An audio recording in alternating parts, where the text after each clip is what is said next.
It's a silent testament now to the people who lived, worked, some of them who died in this area between 1895 and 1966.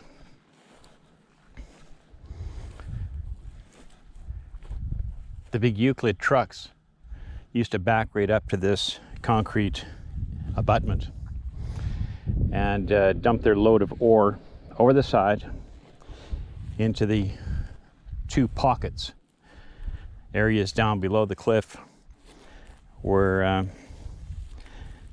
the iron ore would be stored and then transferred onto ore ships, two of which, as you may or may not know, during the year 1942 were torpedoed by German U-boats and sunk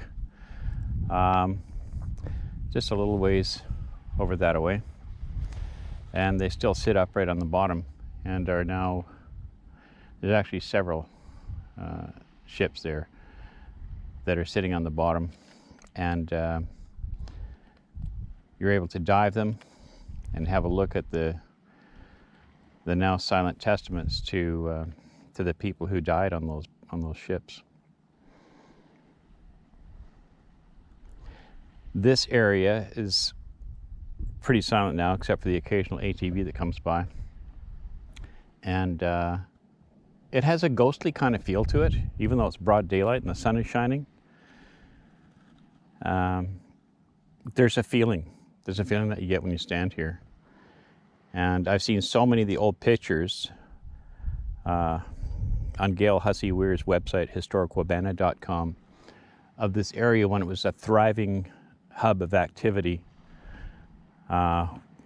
First of all, with ore cars coming and going on tracks that went out around in a loop and dropped the ore from the cars into the pocket. Later on, the Euclid trucks that backed right up to this abutment here that you see and dumped their ore into the pocket. And then eventually, a modernized conveyor belt system that brought the ore directly from the mines to this area and dumped them here. But right now, no, I'm not superstitious or anything, but there's a feeling. It's a feeling that you get when you're standing here, and yeah, and people did, as well as work and provide for their families. A number of people did die here over the years, and the mining industry, I don't know. It's hard to say. I don't want to make any judgments on whether it's okay to tear stuff out of the earth or not, but I mean, these people, they had to provide for their families. They worked hard, and for very little money for the most part, and did the best they could. And in many ways, it's a shame to see that it's just sort of fallen into ruin now.